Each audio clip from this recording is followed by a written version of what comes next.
अस्सलाम वालेकुम एवरीवन, कैसे हैं आप सब? Hope you are doing well. Eid मुबारक सबको, क्योंकि ये ईद का व्लॉग है। आज सुबह सुबह ईद का आगाज़ मेरा बहुत बुरा हुआ, क्योंकि मैं उठते साथ ही रोना शुरू कर दिया, क्योंकि मुझे बाबा से थोड़ी सी डांट पड़ गई थी। और यहाँ हमने अपनी बहन की तरफ जाना था, जिसके लिए कब से ईदियाँ पैक हो रही थी। यहाँ उसने हमारे लिए खाना बनाया हुआ था। उसके बाद मैंने बच्चों को जो गन्स वगैरह दी थी, देखें यहाँ पे पूरा पूरा पुलिस मुकाबला चल रहा है इनका। ईद तो वैसे बच्चों की ही होती है, क्योंकि किसी मोहल्ले से कोई किसी घर से ब्रिगेडियर साहब निकल रहे होते हैं, कोई किसी घर से कमांडो साहब निकल रहे होते हैं अपनी गन्स लेके। उसके बाद जाना था हम अपने गाँव।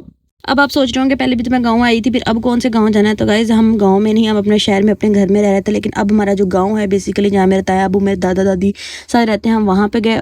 और इस जगह के भाई वाइब ही अलग है, क्योंकि ये वो जगह है जहाँ मेरे बाबा का बचपन गुजरा है। यहाँ की एक एक चीज़ को मेरे बाबा का बचपन। और जब हम लाहौर डीना गए थे तो हम लोग हर संडे को यहाँ पे लाजमी आया करते थे। और अब मैं तकरीबन 3 या 3.5 साल बाद यहाँ पे जा रही थी, तो मुझे ऐसा लगा था जैसे पता नहीं मैं कितनी को देर बाद आई हूँ। इतनी चीज़ें चेंज, बहुत ज़्यादा चेंजिंग आ गई हुई थी। और वैसे भी सब बहन भाइयों में से ना मुझे बहुत ज़्यादा पसंद है गाँव का माहौल, गाँव में रहना, गाँव की आग पे बनी हुई चीज़ें, गाँव के घर, मट्टी, ये सब चीज़ें मुझे इतनी पसंद है, इतनी पसंद है खान टैर। और मैं यहाँ पे पागलों की तरह बस चीज़ें ही कैप्चर कर जा रही थी। मुझे समझ नहीं आ रहा था मैं कौन सा सीन कैप्चर करूँ, कौन सा सीन छोड़ूं।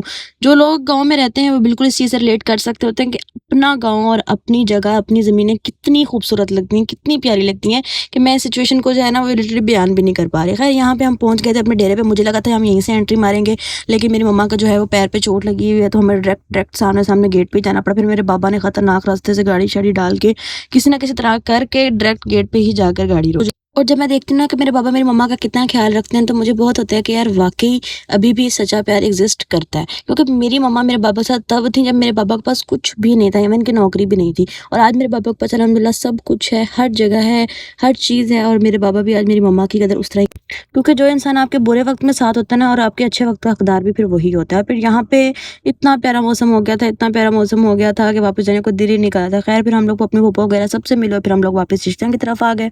गाइस मैं सारी रात से नहीं सोई हुई थी, मैं बहुत ज़्यादा थक चुकी थी। मिलते हैं नेक्स्ट व्लॉग में।